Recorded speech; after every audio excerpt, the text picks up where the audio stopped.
শোকাহত এবং মর্মাহত, সবাই একটু দোয়া করবেন, ওরা যেন জান্নাত নসিব করেন আল্লাহ পাক। এটা বলে আমি শেষ করছি। আসসালামু আলাইকুম।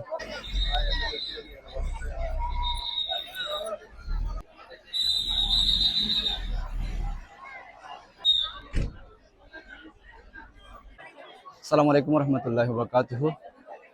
আজকে আপনারা জানেন, বিগত কয়েকদিন আগে ওমানের জমিনে আমাদের লালানগর ইউনিয়নের 5 নং ওয়ার্ডের নিবাসী 4 জন ভাই, যারা রেমিডেন্স যোদ্ধা, নিজের পরিবারের মুখে হাসি ফোটানোর জন্য ওমানের জমিনে তারা পাড়ি দিয়েছিলেন। কিন্তু আল্লাহর কি ইচ্ছা মহিমা, ওরা 4 জন ভাই, একই পরিবারের 4 জন ভাই, তারা ওখানে গ্যাস বিস্ফোরণে ইন্তেকাল করেছেন। তো মূলত এই 4 জন ভাইয়ের ইন্তেকালে এলাকায় শোক নেমে এসেছে।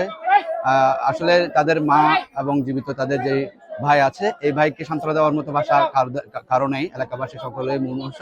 তো যাই হোক, আপনারা যারা এসেছেন, আপনারা দেখতে পাচ্ছেন, একটু দোয়া করবেন সকলে ওনাদের জন্য, আল্লাহ যাতে তাদেরকে জান্নাতুল ফেরদৌস দান করেন। আমিন।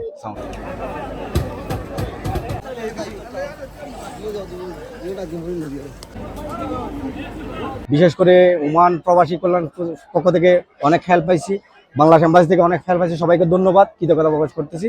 আর আমরা রিসিভ করার পরে 9টা বাজে ওখান থেকে রওনা দিয়েছি। আলহামদুলিল্লাহ আমরা সকালে আজকে ভোরে 6টা বাজে আমরা রাঙ্গুনে এসে পড়ছি। এখন এখানে হাজার হাজার জন আপনারা দেখতেছেন, এখানে তো আর বলার আমার ভাষা নাই।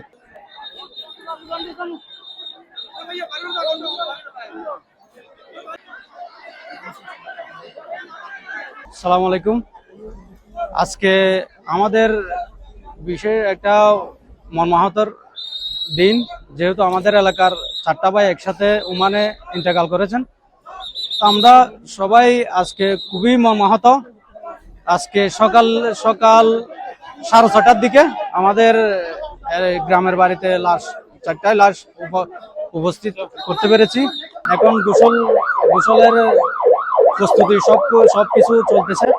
আল্লাহর রহমতে ইনশাল্লাহ আমরা 11টার সময় জানাজার টাইম নির্ধারিত করছি। যে যেখান থেকে আসতে চান 11টার মধ্যে আমাদের লালানগর স্কুলে, রাঙ্গুনিয়া 15 লালানগর স্কুল মাঠে চলে আসতে পারবেন। যেখান থেকে আসার সুযোগ হয় আসতে পারবেন, এসে জানাজায় অংশগ্রহণ করতে পারবেন। আমরা যতটুকু জানি তার পরিবারে তার মা অসুস্থ, তার মা জানে যে 2 জন ভাই মারা গেছে, এই কথাটা কতটুকু? এইটা প্রাথমিকভাবে প্রথমে একজন জানানো হয়েছে, দ্বিতীয়বারের মতো প্রাথমিকভাবে এখনো 2 জন ওর আম্মাকে বলা হয়েছে।